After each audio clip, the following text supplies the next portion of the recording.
सनाया हमारे हॉस्टल की सबसे अमीर और खूबसूरत लड़की थी। मेरी उससे दोस्ती तब हुई थी जब मैं कॉलेज में एडमिशन के लिए आई थी। शनाया के पापा बहुत पैसे वाले थे और इसी वजह से उसे अपने पैसों पर बहुत घमंड था। बहुत सारी लड़कियां उससे दोस्ती करना चाहती थी, मगर वो किसी को घास नहीं डालती थी। जब मेरी तरफ उसने खुद ही दोस्ती का हाथ बढ़ाया तो मैंने उसे मजबूती से थाम लिया और उसकी चमचागिरी करने लगी। सनाया के पास इतना पैसा था कि वो बेफिक्री से पैसे उड़ाया करती थी और मेरे हिस्से में भी कुछ ना कुछ आ ही जाता था, क्योंकि मेरी माँ मुझे घर से जाते समय पूरे हफ्ते के लिए बस 100 रुपए ही देती थी, जिससे 2-3 दिन ही किसी तरह गुजरते थे। मेरे पापा तो बचपन में ही हमें छोड़कर इस दुनिया से चले गए थे। माँ ने बहुत मुश्किल हालातों में हमारी परवरिश की। अगर पापा की पेंशन का सहारा न होता तो शायद हमें दर दर की ठोकरें खानी पड़ती। मेरे पापा सरकारी कर्मचारी थे। जब उनका देहांत हुआ तो मुआवजे के तौर पर हमें एक बड़ी रकम मिली थी, जिसे माँ ने बैंक में जमा करवा दिया था, ताकि भविष्य में बच्चों की पढ़ाई के काम आ सके। पापा की पेंशन से ही हमारा महीना किसी तरह चलता था। मैंने बचपन से ही बहुत तंगी और लाचारी देखी थी। जब भी मैं सनाया को देखती तो मुझे उसकी किस्मत पर जलन होती कि वो कितनी बेफिक्री से जरूरत से ज्यादा पैसे खर्च करती है। शनाया को अच्छे से पता था कि मेरा रिश्ता एक मिडिल क्लास फैमिली से है, इसलिए वो मेरे साथ साथ मेरी जरूरतों का भी ध्यान रखती थी। न जाने ये मेहरबानी वो दोस्ती की वजह से करती थी या इसके पीछे कोई और वजह थी, ये मेरी समझ से बाहर था। एक दिन वो मुझसे बोली, सीमा, क्यों ना कहीं घूमने के लिए बाहर चलें? मौसम भी काफी अच्छा है, थोड़ा एंजॉय कर लेंगे। मैंने कहा, सनाया, वार्डन को तो तुम जानती ही हो, वो कभी भी बाहर जाने की परमिशन नहीं देगी। सनाया बोली, मुझे किसी की परमिशन की जरूरत नहीं है। डैड की एक कॉल पर सब हो जाएगा। और तुम तो जानती हो प्रिंसिपल मेरे डैड के कितने अच्छे दोस्त हैं। बस तुम जल्दी से रेडी हो जाओ, मैं वार्डन से बात कर लेती हूँ। मैं कमरे की तरफ जाने लगी तो सनाया बोली, सुनो सीमा, कोई अच्छा सा ड्रेस पहन लेना। तुम्हारे पास तो कोई ऐसा ड्रेस है ही नहीं जो तुम पहनकर मेरे साथ बाहर जा सको। ऐसा करो, मेरी अलमारी में से कोई भी अच्छा ड्रेस निकाल लो। मैं बोली, ठीक है, मैं अभी आती हूँ। हफ्ते के दिन कॉलेज ऑफ होने के बाद मैं हॉस्टल गई और अपने कपड़े समेटने लगी, क्योंकि मुझे लेने के लिए रमन भैया आते थे। अगर मैं लेट हो जाती तो मुझे डांट पड़ती। रमन भाई मेरे इकलौते भाई थे। हम दोनों की बिल्कुल भी नहीं बनती थी। हर वक्त हमारी नोक झोंक होती रहती थी, जिस पर माँ अक्सर कहती थी, सीमा, जब तेरी शादी हो जाएगी तब तुझे समझ आएगा, अभी तो हर वक्त इससे झगड़ा करती रहती है। मैं चिढ़ जाती और कहती, माँ, भला भाई भी कहीं ऐसे होते हैं? रमन भाई हर वक्त मुझसे झगड़ते हैं। हॉस्टल की सारी लड़कियां अपने अपने घर चली गईं। शनाया बोली, सीमा, अगर तुम चाहो तो मैं तुम्हें घर छोड़ देती हूँ। मैंने कहा, नहीं, रमन भैया आते ही होंगे। अगर मैं तुम्हारे साथ चली गई तो वे परेशान हो जाएंगे। शनाया बोली, जैसी तुम्हारी मर्जी। ओके, फिर मंडे को मिलते हैं। मैं उसका बाय सुनकर वहीं बैठी रही और रमन भैया का इंतजार करती रही। हॉस्टल खाली हो चुका था। मैं पागलों की तरह इधर उधर आती जाती लोगों को देख रही थी। जब रमन भैया नहीं आए तो मैं पैदल ही बस स्टैंड की ओर चलती। जब मैं पहुंची तो बस जा चुकी थी। मुझे रमन भैया पर गुस्सा आ रहा था कि वो इतने लापरवाह कैसे हो सकते हैं। काफी देर बस का इंतजार करने के बाद एक बस आई और मैं दौड़ती हुई उसमें चढ़ी। बड़ी मुश्किल से मुझे एक सीट मिली। मुझे ऐसा लगा जैसे कोई गवर्नर की सीट मिल गई हो। कुछ देर बाद कंडक्टर टिकट के लिए बोला। मैंने पर्स खोला तो उसमें 100 रुपए का एक नोट था। मैंने माथे पर हाथ मारते हुए कहा, हे भगवान, अब क्या करूं? ये तो बस का पूरा किराया भी नहीं है। अगर मुझे पता होता कि रमन भैया ऐसा करेंगे तो मैं सनाया से ही पैसे ले लेती। अब तो कंडक्टर भी आने वाला है, बीच रास्ते में ही उतार देगा। फिर मैं घर कैसे जाऊंगी? मैं खामोशी से अपने दुपट्टे से मुंह छुपाकर बैठी रही। वो मेरे पास आकर बोला, बहन जी, किराया दे दीजिए। मैंने पर्स से 100 रुपए का नोट निकालकर देते हुए कहा, भैया, मेरे पास बस यही पैसे हैं। आज कई दिन के बाद कॉलेज से घर जा रही हूँ। अगर फिर कभी आपसे सामना हुआ तो बाकी पैसे लौटा दूंगी। वो कम उम्र का लड़का बोला, दीदी, कोई बात नहीं, आप स्टूडेंट हैं। मेरा मालिक वैसे भी स्टूडेंट से किराया नहीं लेता, ये भी रख लीजिए। बस ने मुझे सड़क पर उतार दिया। वहां से घर का रास्ता काफी लंबा था। धीरे धीरे रात हो रही थी। परिंदे भी अपने घोंसलों की तरफ लौट रहे थे। सड़कों पर गाड़ियों की रफ्तार तेज हो चुकी थी। फुटपाथ पर चलते हुए अचानक मुझे अपना पांव हल्का महसूस हुआ। जैसे ही मेरी नजर सैंडल पर गई, मैंने सिर पर हाथ मारते हुए कहा, हे भगवान, अब मैं घर कैसे जाऊंगी? इसे भी आज ही टूटना था। मैंने अपने आसपास देखा, लेकिन कुछ समझ नहीं आया। अब मैं क्या करूं? मैं अपने दोनों सैंडल हाथ में लिए नंगे पांव चलने लगी। आने जाने वाले लोग हैरत से मुझे देख रहे थे, जैसे कि मैं दुनिया का 8वां अजूबा हूँ। मन ही मन मैं रमन भैया को कोस रही थी। जैसे ही मैं गली में घुसी, तेज तेज कदमों से घर तक पहुंची और जोर जोर से दरवाजा पीटने लगी। कुछ देर बाद माँ ने दरवाजा खोला। मुझे गुस्से से लाल पीला होता देख बोली, अरे सीमा, तुम्हें क्या हुआ है? मुझे तो लगा था कि तुम आज आओगी ही नहीं। और ये क्या बात हुई? न हाल चाल लेना, न कुछ पूछना। तुम पूरी 1 हफ्ते के बाद आई हो। आखिर वहां पर तुम्हें सिखाते क्या है, जो तुम्हें ये तमीज भी नहीं बची कि अपने माँ बाप से कैसा व्यवहार करना चाहिए? मैंने जोर से अपना बैग चारपाई पर पटका और कहा, माँ, ये रमन भैया कहाँ हैं और आज मुझे लेने क्यों नहीं आए? जब उन्हें पता था कि हफ्ते के अंत में उन्हें मुझे लेने आना होता है, और अगर नहीं आना था तो कम से कम जानकारी तो दे सकते थे। उनकी वजह से आज मुझे इतनी बेइज्जती झेलनी पड़ी। मेरे पास तो किराए के लिए भी पैसे नहीं थे। माँ बोली, क्यों इतना गुस्सा कर रही हो? वो बेचारा कौन सा घर में बैठा आराम कर रहा है, सुबह से निकला हुआ है, नौकरी के लिए मारा मारा फिर रहा है। तुम्हें तो सिर्फ अपनी ही फिक्र है, लेकिन उसे अपने अलावा हम दोनों की भी फिक्र है। अगर वो घर में होता तो तुम्हें जरूर लेने जाता। मैं बोली, अच्छा माँ, बस करिए, मुझे पता है आप उसकी ही तरफदारी करेंगी। आखिर वो आपका लाडला बेटा जो है। अच्छा, ये सब छोड़ो, क्या खाने को कुछ मिलेगा? चल चल कर मेरा पेट पूरा ही खाली हो गया है। माँ बोली, अच्छा तुम बस बैठो, अभी कुछ देर में खाना बनने वाला है। तुम जाओ, जाकर मुंह हाथ धो लो। इतनी देर में मैं खाना लगा देती हूँ। रात को काफी देर गए रमन भैया घर लौटे, तब तक मैं सो चुकी थी। वरना मैं सोच रही थी कि आज तो उनके आते ही उनकी क्लास लूंगी। सुबह मैं रमन भैया के उठने से पहले ही उठ गई थी। उठते ही पहले मैं अपना हिसाब बराबर करने उनके कमरे में गई। वो बेखबरी की नींद सो रहे थे। मैं पहले तो सोचती रही कि क्या किया जाए, और फिर एकदम मेरे दिमाग में शैतानी ख्याल आया। मैंने साइड टेबल पर रखा फ्लावर पॉट उठाया और उसे जमीन पर फेंक दिया। पॉट के टूटने की आवाज सुनकर रमन भैया एकदम से चौंक कर उठ बैठे और अपने आसपास देखने लगे कि आखिर हुआ क्या है। उनका ऐसा चेहरा देखकर मेरी हंसी निकल गई। जब रमन भैया की नजर मुझ पर पड़ी तो वो बोले, अच्छा, तो ये सब तुम्हारा किया धरा है। मुझे लगा शायद मेरे कमरे में बिल्ली घुस आई है। मैं नहीं जानता था कि इतनी बड़ी बिल्ली हॉस्टल से आ चुकी है। वैसे तुम आई कैसे? मैंने अपने दोनों हाथ सीने पर बांधते हुए कहा, आपको भला इससे क्या? मैं जैसे भी आई हूँ। आपने तो मुझे बेइज्जत करवाने में कोई कसर नहीं छोड़ी थी। रमन भैया बोले, अरे, मैं तो सोच रखा था कि मैं तुम्हें लेने आऊंगा, मगर फिर एक अर्जेंट काम अचानक आ गया। मैं अपनी नाक सिकोड़ते हुए बोली, ऐसा भी कौन सा काम था जो आपको बहन से भी ज्यादा जरूरी था? रमन भैया कंबल एक साइड कर बेड से नीचे उतर कर बोले, वो तुम्हें आज शाम तक पता चल जाएगा। अच्छा, अब तुम माँ के साथ नाश्ता बनाने में मदद करो। वो बेचारी सारा दिन अकेली ही लगी रहती हैं। जब तुम घर आती हो, कम से कम तब तो उन्हें आराम करने दिया करो। मैंने कहा, अच्छा, अगर आपको माँ का इतना ही ख्याल है तो फिर आप शादी क्यों नहीं कर लेते?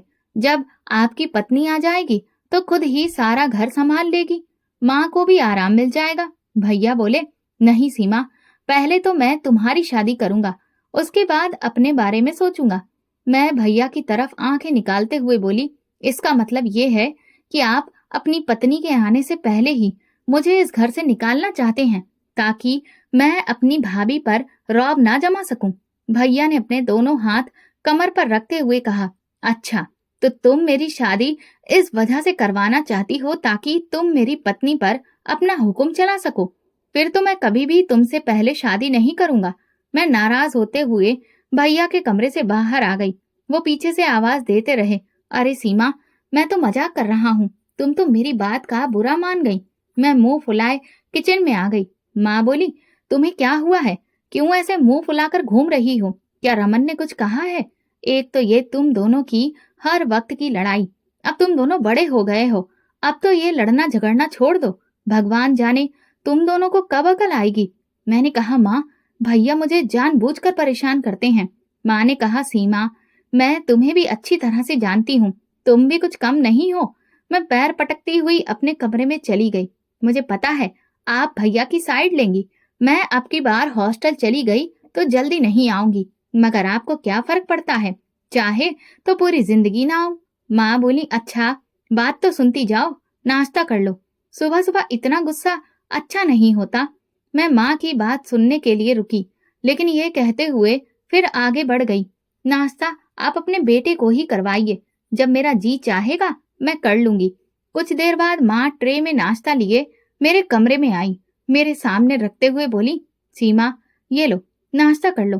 तुम बेकार में छोटी छोटी बातों पर गुस्सा हो जाती हो। माँ संजीदा होते हुए बोली, अच्छा सुनो, मुझे तुमसे एक बात करनी थी। मैं सोच रही हूँ कि क्यों ना कोई अच्छी सी लड़की देखकर रमन की शादी कर दें। तुम और रमन दोनों चले जाते हो तो मैं घर में अकेली सारा दिन बोर होती रहती हूँ। रमन की शादी हो जाएगी तो मेरा दिल भी लगा रहेगा। माँ की बातों में रुचि लेते हुए मैंने कहा, माँ, वैसे तो आपकी बात ठीक है, लेकिन रमन भैया की अभी कोई नौकरी भी तो नहीं है। आप जहाँ भी लड़की देखने जाएंगी सबसे पहले यही पूछा जाएगा कि लड़का क्या करता है, तो फिर आप क्या जवाब देंगी। माँ बोली, तुम इसकी फिक्र मत करो, रमन कल ही एक कंपनी में इंटरव्यू देकर आया है और उसे पूरी उम्मीद है कि वहां उसे नौकरी मिल जाएगी। मैं ऊब कर बोली, माँ, भैया ने पहले भी तो कई जगह इंटरव्यू दिए हैं, लेकिन कहीं से भी उन्हें नौकरी का ऑफर नहीं मिला। अभी मैं और माँ यही बातें कर ही रहे थे कि भैया हाथ में एक लेटर लिए कमरे में दाखिल हुए। वो माँ के पास आकर उनकी गर्दन में बाहें डालते हुए बोले, माँ, आपकी दुआ रंग लाई। ये देखिए, ऑफिस की तरफ से मिला लेटर। मैं कल से जॉब ज्वाइन कर रहा हूँ। माँ मेरी ओर देखते हुए बोली, देखा सीमा, मैंने कहा था ना। मैं चहकते हुए बोली, लेकिन भैया सैलरी कितनी है? तो भैया की मुस्कुराहट गायब हो गई। वे बोले, सैलरी तो कम है, लेकिन नौकरी मिलना ही मेरे लिए बड़ी बात है। देश के हालात देखो, हर जगह रिश्वत और सिफारिश का बोलबाला है, और मेरे पास तो इनमें से कुछ भी नहीं है, जबकि मेरे नंबर भी बहुत अच्छे थे।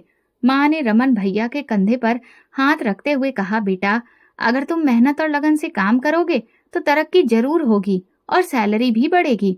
भैया बोले, हाँ माँ, आप बिल्कुल ठीक कह रही हैं। मैंने कहा, अच्छा भैया, तो अब आप मुझे छोड़ने जाएंगे या अब भी मुझे खुद ही जाना पड़ेगा? अब तो आपकी नौकरी लग गई है, अब मेरी ड्यूटी कहाँ दे पाएंगे आप? मुझे तो अब बसों में धक्के खाते हुए ही जाना पड़ेगा। भैया बोले, नहीं, मैं तुम्हें खुद छोड़कर आऊंगा और लेने भी आऊंगा। तुम चिंता मत करो, मैं कैसे भी करके मैनेज कर लूंगा। अगले दिन भैया मुझे कॉलेज के गेट पर उतार कर वापस जाने लगे। तभी मुझे शनाया की आवाज सुनाई दी। मैंने पीछे मुड़कर देखा तो वो मेरी ही ओर आ रही थी। इससे पहले कि भैया वहां से जाते, मैं बोली, भैया रुको, मैं आपको अपनी सहेली से मिलवाती हूँ। शनाया मेरे पास आकर कोहनी मारते हुए इशारे से पूछने लगी, ये कौन है सीमा? ये मेरे भैया हैं, रमन भैया। और भैया, ये मेरी सबसे अच्छी दोस्त शनाया है। भैया ने मुस्कुराते हुए हल्के से हेलो कहा और फिर बिना कुछ बोले वापस चले गए। उनके जाने के बाद शनाया बोली, अरे यार, तुम्हारा भाई तो बड़ा ही हैंडसम है। कैसा चौड़ा सीना, हीरे जैसी आंखें और ऊपर से हाइट भी कमाल की है। वैसे बुरा ना मानो, एक बात पूछूं? हाँ पूछो। क्या तुम्हारे घर में सब लोग ऐसे ही खूबसूरत हैं या सिर्फ तुम्हारा भाई ही है? मैं खामोश हो गई, क्योंकि मैं खुद श्यामले रंग और थोड़ी भारी नैन नक्श की थी। मैं अपनी माँ पर गई थी, जबकि भैया पिताजी पर। ना जाने शनाया के दिल में क्या था कि वो बातों बातों में रमन भैया का जिक्र छेड़ ही देती थी। ये बात मुझे बिल्कुल बुरी नहीं लगती थी, बल्कि मैं तो खुद चाहती थी कि रमन भैया की शादी किसी अमीर और मालदार लड़की से हो। लेकिन ये मुमकिन नहीं था, क्योंकि अमीर लड़की से शादी करने के लिए खुद भी अमीर होना पड़ता है, और हम तो एक मिडिल क्लास फैमिली से ताल्लुक रखते थे। लेकिन एक दिन मुझ पर यह राज खुला कि शनाया की मम्मी एक बहुत अमीर बाप की बेटी थी, जबकि उसके पापा एक सरकारी कर्मचारी। ये बताते हुए शनाया ने जरा भी हिचक महसूस नहीं की थी। अब दिन रात मेरे दिमाग में बस एक ही ख्याल आता था, कैसे भी करके अपनी अमीर सहेली की शादी अपने भाई से करवा दूं, ताकि हमारी किस्मत भी संवर जाए। मैं दिल ही दिल में खुश थी कि इस हफ्ते घर जाऊंगी और माँ से इस बारे में जरूर बात करूंगी। मैंने सोच रखा था कि जाते ही माँ से कहूंगी कि वो रमन भैया के लिए कोई और लड़की ना देखें, बल्कि मेरी सहेली को ही अपनी बहू बनाए। लेकिन अगर शनाया ने मना कर दिया तो? ये सोचकर मैं खुद से सवाल करने लगी, लेकिन फिर खुद ही जवाब भी दे दिया। वो क्यों मानेगी? वो तो खुद भैया की इतनी तारीफें कर रही है। मैंने उसकी आंखों में वो भाव देखे हैं, वो भला कैसे मना कर सकती है? मैं अपनी सोच में डूबी थी और खुद से ही बड़बड़ा रही थी कि मुझे शनाया के आने की खबर तक नहीं हुई। मैडम, किन ख्यालों में खोई हुई हैं? शनाया ने चुटकी ली। मेरे मुंह से अचानक निकल गया, बस तुम्हारे बारे में ही सोच रही थी। शनाया मेरे बगल में बैठते हुए बोली, अच्छा बताओ तो सही, क्या सोच रही थी? कुछ नहीं, ऐसे ही। अच्छा एक बात बताओ, शादी को लेकर तुम्हारा क्या ख्याल है? मतलब तुम्हें कैसा लाइफ पार्टनर चाहिए? शनाया अपनी किताबें सीने से लगाते हुए बोली, मुझे ऐसा लड़का चाहिए जो मुझे बेइंतहा प्यार करे, मेरी हर छोटी छोटी खुशी का ख्याल रखे, भले ही उसके पास पैसा ना हो मगर मुझे इज्जत दे।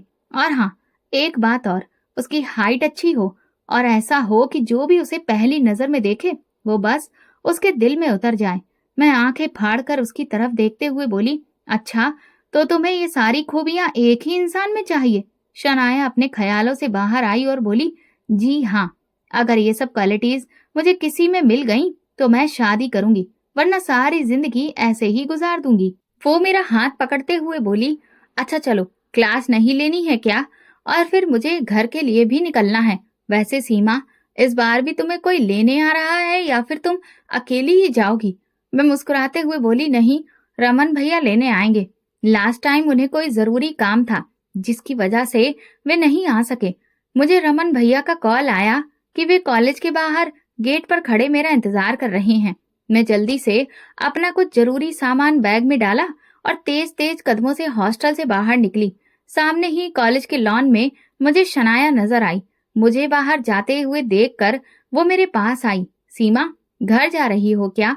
चलो, मैं तुम्हें बाहर तक छोड़ देती हूँ। वो मुझे बाहर तक छोड़ने आई तो बड़े बेधड़क अंदाज में रमन भैया से हेलो करने लगी। मैं दिल ही दिल में खुश थी, क्योंकि जो मैं चाहती थी शायद वो खुद ही हो रहा था। अब तो मुझे पूरा यकीन हो चुका था कि शनाया कहीं न कहीं रमन भैया को पसंद करने लगी है। रास्ते में भैया बोले, सीमा, तुम्हारी दोस्त कुछ ज्यादा ही आजाद ख्यालों की मालकिन है। वैसे एक बात कहूँ, ऐसी लड़कियों से दोस्ती नहीं करनी चाहिए। एक तो वो इतनी ओपन माइंडेड, और ऊपर से उसके कपड़े देखे थे, कितनी छोटी शर्ट और जीन्स पहन रखी थी। मैं हंसते हुए बोली, भैया, अब सब लोग आप जैसे तो नहीं होंगे ना। उसकी पूरी फैमिली एजुकेटेड है और ऊपर से उनका बहुत बड़ा बिजनेस है, तो वो कपड़े भी अपने स्टेटस के अकॉर्डिंग ही पहनेगी ना। जैसे कि हम मिडिल क्लास लोग सिर्फ सलवार सूट और साड़ियां ही पहनते हैं। वैसे भी जिससे शनाया की शादी होगी उसकी तो किस्मत ही खुल जाएगी, क्योंकि वो अपने माँ बाप की इकलौती बेटी है और उनके बाद सब कुछ उसी का ही तो है। भैया बोले, सीमा, दौलत ही सब कुछ नहीं होती। कुछ लोग बहुत कम होते हुए भी अपनी जिंदगी में बहुत खुश और सुकून से होते हैं, और कुछ के पास इतना पैसा होता है, इसके बावजूद भी वे परेशानी और मुश्किलों में घिरे होते हैं। ये सुनकर अचानक ही मेरे मुंह से निकला, वैसे भैया, आपको शनाया शकल सूरत के लिहाज से कैसी लगती है? भैया बोले, मैंने कभी उसकी शकल सूरत पर इतना ध्यान ही नहीं दिया। मैं भाई को छेड़ते हुए बोली, आपको ये तो पता है कि उसने कैसे कपड़े पहने हुए थे?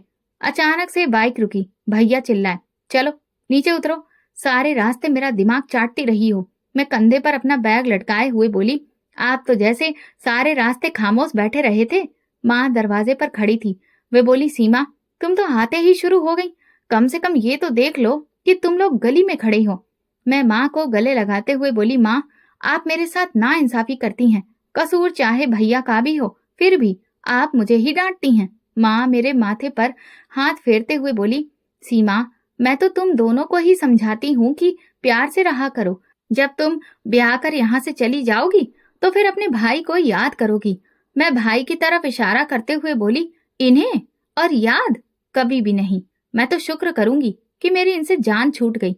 मेरा भाई मेरे सामने हाथ जोड़ते हुए बोला, माँ, बस आप जल्दी से इसके लिए कोई रिश्ता ढूंढो और इसकी शादी करो। एक तो इसे छोड़ कर आओ और लेकर आओ, और ऊपर से इसकी बातें सुनो। माँ बोली, चुप कर रमन, आज पूरे 1 हफ्ते के बाद मेरी बच्ची घर आई है। इसके लिए कुछ खाने को लेकर आओ। देखो तो पहले से कितनी कमजोर हो गई है। रात को खाना खाने के बाद मैंने सोचा कि माँ के कमरे में जाकर शनाया के बारे में माँ से बात करूं, क्योंकि ऐसा रिश्ता फिर नहीं मिलेगा। अभी मैं माँ के कमरे में जाने के लिए उठी ही थी कि माँ मेरे कमरे में आ गई।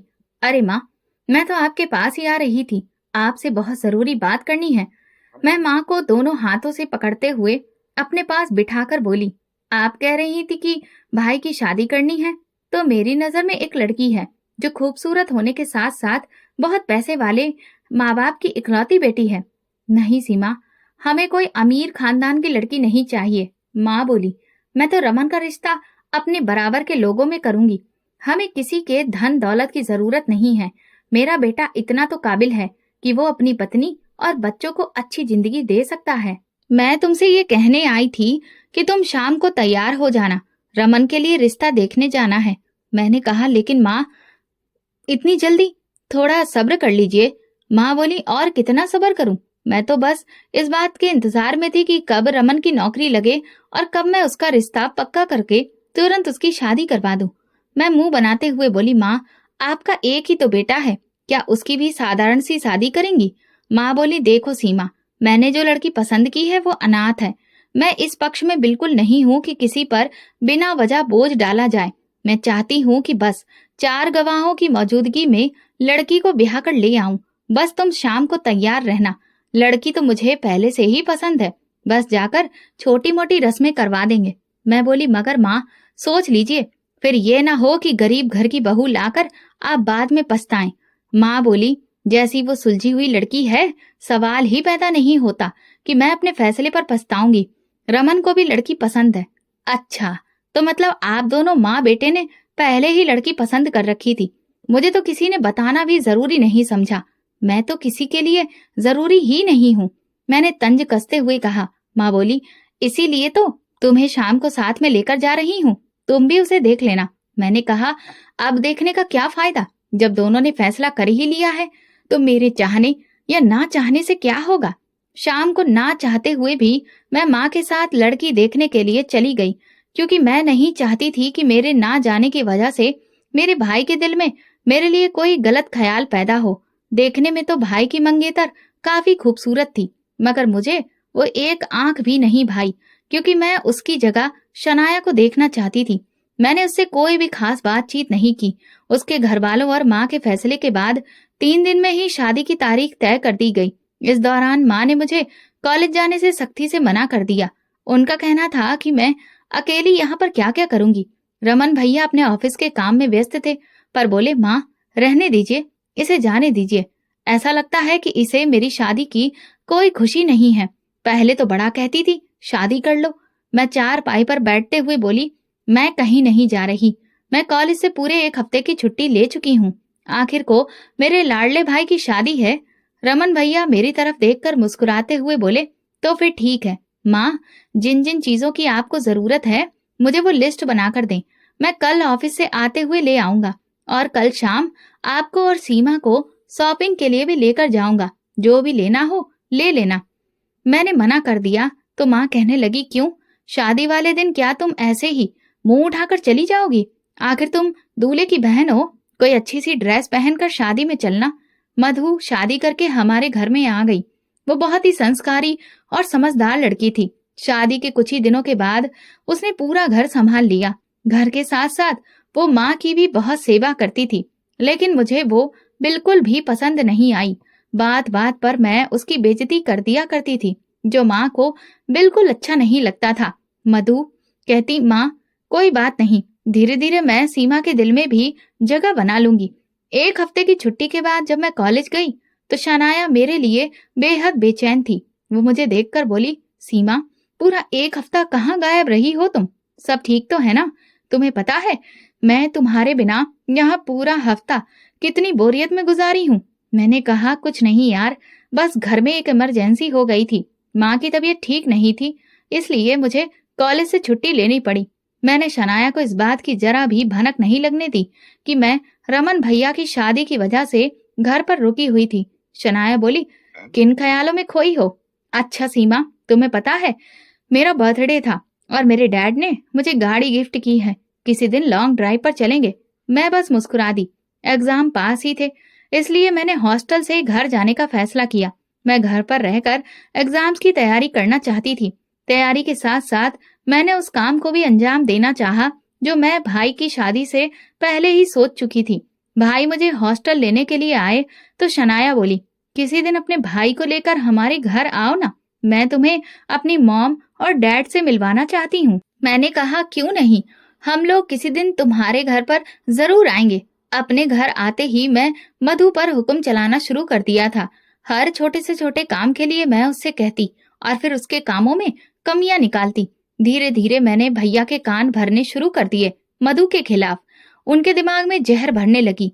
मधु को मैं किसी भी काम के लिए कहती हूँ तो वो मुझे साफ मना कर देती हैं। आए दिन मधु और भैया के बीच में झगड़ा होने लगा। माँ शायद मेरी नीयत को जान चुकी थी, इसीलिए एक दिन गुस्से में बोली, सीमा ये तुम ठीक नहीं कर रही हो। मैं भी गुस्से में बोली, माँ अब मैं क्या करूँ, आप अपनी बहू को समझाइए। हर छोटी छोटी बात के लिए वो भैया से झगड़ा करती है। अगर यही सब कुछ चलता रहा तो नौबत तलाक तक आ सकती है। माँ अपने कानों को हाथ लगाकर बोली, बोलने से पहले कुछ तो सोचा करो। आज के बाद मैं तुम्हारी जुबान से ये शब्द न सुन लूं। एक दिन जब मधु मेरे कमरे में आई तो मैंने मोबाइल अपने कान से लगाकर किसी से फोन पर बात करने की एक्टिंग करने लगी। मैं उसे ये एहसास दिलवाना चाहती थी कि जैसे मैं किसी लड़के से बात कर रही हूँ। थोड़ी देर बाद मधु मेरे कमरे में आई और बोली, सीमा मैं तुम्हें एक बहन के तौर पर ये बात कह रही हूँ। ये सब जो तुम कर रही हो अगर तुम्हारे भैया को पता चल गया ना तो ना जाने क्या होगा। मैं जानती हूँ कि तुम किसी लड़के से बात कर रही थी। मैं हैरानी और परेशानी के भाव से बोली, भाभी आप ये क्या बोल रही हैं? आप मुझ पर इल्जाम लगा रही हैं। मधु बोली, सीमा मैं तुम पर कोई इल्जाम नहीं लगा रही बल्कि समझा रही हूँ। लड़कों के झंझटों में मत पड़ो वरना बदनामी के सिवा कुछ हाथ नहीं लगेगा। मैं ऊंची आवाज में चिल्लाई, भाभी मैं किसी से बात नहीं कर रही थी, चाहे तो आप मेरा फोन चेक कर लें। मैं जानती थी कि यही वक्त है जब भैया ऑफिस से घर आते हैं, इसलिए मैं ये सब ड्रामा जानबूझकर कर रही थी। और फिर वही हुआ। शोर सुनकर भैया मेरे कमरे में आए। मेरी हालत देखकर बोले, सीमा क्या हुआ, तुम क्यों इस तरह से चीख रही हो? रमन भैया को देखकर मधु भाभी घबरा गई। मैं बोली, भैया ये देखिए भाभी मुझ पर इल्जाम लगा रही हैं। मधु रोती हुई आवाज में बोली, मेरा ऐसा कोई इरादा नहीं था, मैं तो बस इसे समझा रही थी। भैया गुस्से से मधु की तरफ देखते हुए बोले, क्या समझा रही थी? मैं तुरंत बीच में पड़ते हुए बोली, भैया भाभी कह रही थी कि मैं किसी लड़के से बात कर रही थी जबकि मैंने किसी से बात भी नहीं की। आप चाहें तो मेरा फोन चेक कर सकते हैं। भैया खूंखार नजरों से मधु को घूरने लगे। उन्होंने एक जोरदार तमाचा मधु के मुंह पर मारा। मैं भाभी को देखकर तंजिया मुस्कुरा दी। भाभी बोली, रमन मैंने बहुत कोशिश की कि सीमा के दिल में अपनी जगह बना सकूं। हर छोटी छोटी बात का ख्याल रखा, मगर शायद ये मुझे पसंद नहीं करती। और मैं सच कह रही हूँ, ये वाकई फोन पर किसी लड़के से बात कर रही थी। मैंने खुद सुना है। मैं रो रो कर अपनी बेगुनाही का ढिंढोरा पीटने लगी। रमन भैया ने जब एक और थप्पड़ मारा तो भाभी बोली, ये बात सच है और अब मैं इससे ज्यादा बेइज्जती बर्दाश्त नहीं कर सकती। अब मैं 1 मिनट भी यहाँ नहीं रहूंगी। भैया बोले, अगर तुम्हें इतना ही शौक है तो ठीक है, मैं तुम्हें अब तलाक दे देता हूँ। और इस तरह से भैया और भाभी के बीच अलगाव हो गया। भाभी उसी दिन मायके चली गई। मैं उस दिन बहुत खुश थी क्योंकि मैं अपने प्लान में कामयाब हो गई थी। अब शनाया को मेरी भाभी बनने से कोई नहीं रोक सकता। शनाया के इस घर में आने के बाद तो हमारी लाइफ स्टाइल ही बदल जाएगी। महंगी महंगी गाड़ियां, नौकर चाकर होंगे। असली जिंदगी जीने का मजा तो तब आएगा। अब बस मुझे ये सोचना था कि रमन भैया और शनाया को एक कैसे किया जाए। एग्जाम खत्म होने के बाद मैंने दोबारा कॉलेज ज्वाइन किया। उसी दिन भैया मुझे छोड़ने आए थे और किस्मत से शनाया वहां पहले से ही मेरा इंतजार कर रही थी। मुझे हेलो कहने के बाद उसकी नजरें गेट पर टिक गईं। सीमा तुम्हें कौन छोड़कर गया है? मैं शनाया का इरादा समझ गई थी तो मैंने झूठ कहा, मैं खुद ही आई हूँ। अगर भैया आते तो जरूर तुमसे मिलकर जाते। वैसे बहुत तारीफ कर रहे थे तुम्हारी, उन्हें तुम बहुत अच्छी लगी हो। शनाया ने अपने चेहरे पर आई लट को कान के पीछे करते हुए कहा, क्या वाकई? लेकिन कभी तुम्हारे भाई की नजरों से ऐसा कुछ महसूस नहीं हुआ। और मैं तुमसे कह चुकी हूँ कि मुझसे मिलने घर आना। मॉम और डैड तुमसे मिलना चाहते हैं। मैंने कहा, हाँ जरूर आऊंगी और अपने भाई को भी मैं साथ में लाऊंगी। इसी बहाने मुलाकात हो जाएगी। ये मेरा पहला वार था जो मैं शनाया के दिल पर कर चुकी थी। अब तो वो भैया के बारे में सोचने पर मजबूर हो जाएगी। उसके दिल के तार छेड़ चुकी थी। मधु भाभी से तलाक के बाद भैया बहुत उदास रहने लगे थे। वो चेहरा जिस पर हर वक्त मुस्कान रहती थी अब मुरझा गया था। कभी कभी तो मेरा जमीर मुझे कचोटता कि मैंने भैया के साथ अच्छा नहीं किया, लेकिन फिर सोचती कि ये सब भी तो मैं उन्हीं के लिए कर रही हूँ।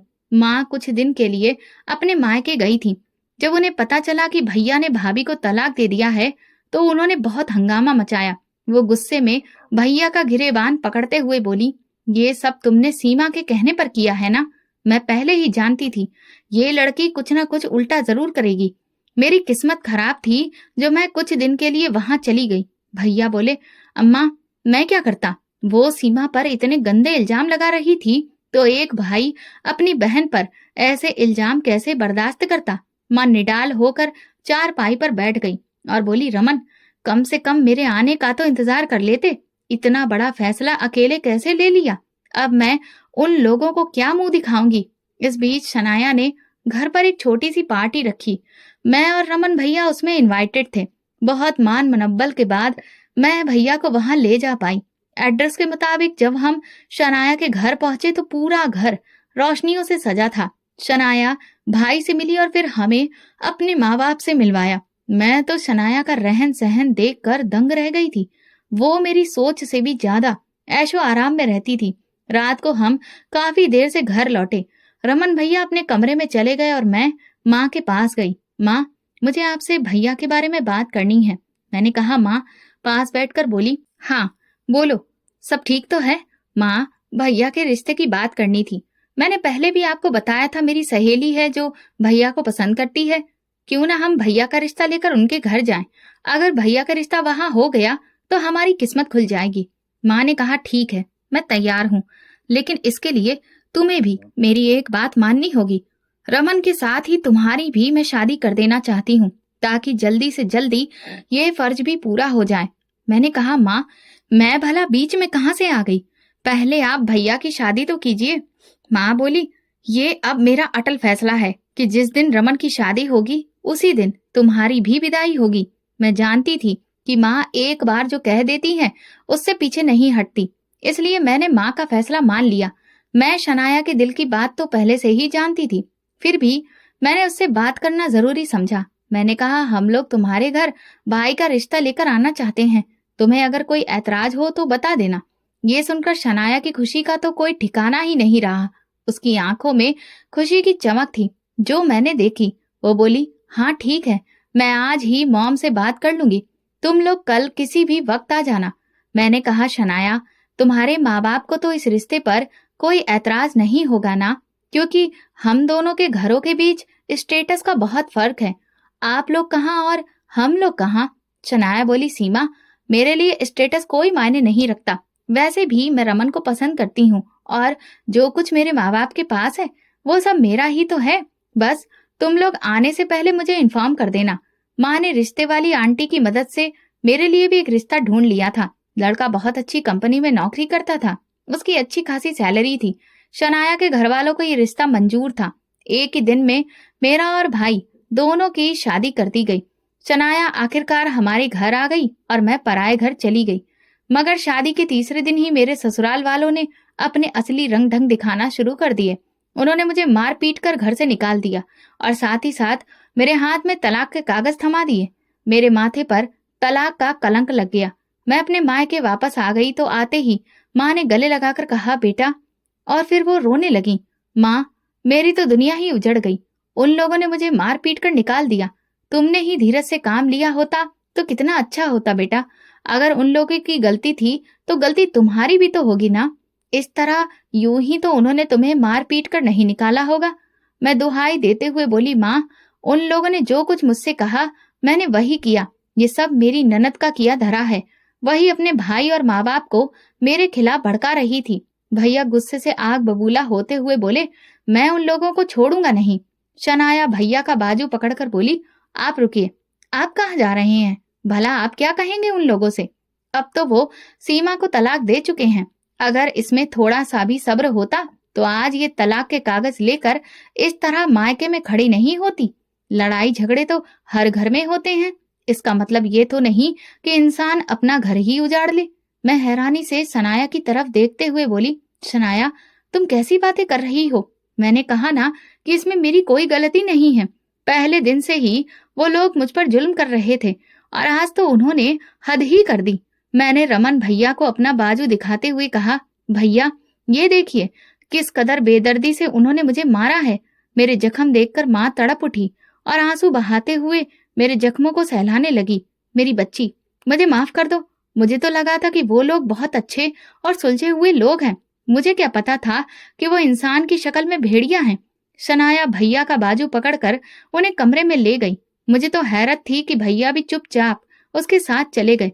मैंने कहा, माँ, ये भैया को क्या हो गया है? कैसे चुपचाप अपनी पत्नी के पीछे चल दिए? पहले तो ये ऐसे नहीं थे। माँ बोली, सीमा, ये सब तुम्हारा ही किया धरा है। तुम ही अपनी सहेली को अपनी भाभी बनाना चाहती थी। ये लड़की तो मेरी समझ से बाहर है। ना जाने तुम्हें इसमें क्या नजर आया। अच्छा चलो, छोड़ो ये सब, चलो मेरे साथ। मैं तुम्हें अभी हल्दी वाला दूध बनाकर देती हूँ। उन जालिमों को तो भगवान ही देखेगा जिन्होंने मेरी बेटी के साथ ये जुल्म किया। मैं खाली नजरों से छत को घूर रही थी। क्या जो कुछ मैंने मधु के साथ किया, ये मुझे उसी की ही सजा मिली है? मुझे अपने किए पर बहुत पछतावा हो रहा था। अब जब मुझ पर खुद बीत रही थी तो मुझे एहसास हो रहा था कि तलाक, ये शब्द सुनकर आत्मा क्यों कांप उठती है। मधु के साथ भी तो ऐसा ही हुआ होगा। न जाने वो किन दर्दों से गुजरी होगी। बेगुनाह होते हुए भी मैंने उसे मुजरिम बनाकर कटघरे में खड़ा कर दिया था। पता नहीं मेरा भगवान इस गुनाह के लिए मुझे माफ करेगा या नहीं। कुछ देर में माँ की आवाज आई, सीमा, बाहर जाकर नाश्ता कर लो। भाई और शनाया का तो अब रोज का था कि उनका नाश्ता बाहर से आता था और रोज रात का खाना भी वो बाहर ही खाते थे, क्योंकि शनाया को हमारे घर का खाना पसंद नहीं था। शनाया का हर काम मैं अपने हाथ से किया करती थी। इसके बावजूद भी वो मुझसे सीधे मुंह बात तक नहीं करती थी। एक दिन मैं कपड़े धोकर सुखाने के लिए छत पर ले जा रही थी, तभी मेरा पांव सीढ़ी से फिसल गया और मैं धम्म से नीचे फर्श पर जा गिरी। मेरी चीख सुनकर माँ दौड़ती हुई मेरे पास आई। मैं दर्द से कराह रही थी। कुछ ही देर में मेरी आंखों के आगे अंधेरा छा गया। जब मेरी आंख खुली तो मैंने खुद को अस्पताल में पाया। माँ मेरे पास ही खड़ी रो रही थी, लेकिन जैसे ही मैंने उठने की कोशिश की तो मुझे अपनी टांगों में कुछ खाली सा महसूस हुआ। नहीं माँ, ये नहीं हो सकता। मैं दर्द से चीख उठी। माँ बोली, सीमा, ऐसा ही हुआ है। तुम्हारी एक टांग को डॉक्टर को काटना पड़ा। मेरी बच्ची, मैं क्या करूं? मुझे तुम्हारा ये दुख देखा नहीं जाता। ये सब देखने से पहले मैं मर क्यों नहीं गई? कुछ दिन के बाद मुझे हॉस्पिटल से डिस्चार्ज कर दिया गया। जैसे ही मैं और माँ घर लौट कर आए, हमारे लिए एक और कयामत इंतजार कर रही थी। भैया बोले, माँ, हम लोग शनाया के घर जा रहे हैं और अब हम वहीं रहेंगे। माँ ने कहा, रमन, ये तुम क्या कह रहे हो? हम तुम्हारे बिना कैसे रह सकते हैं?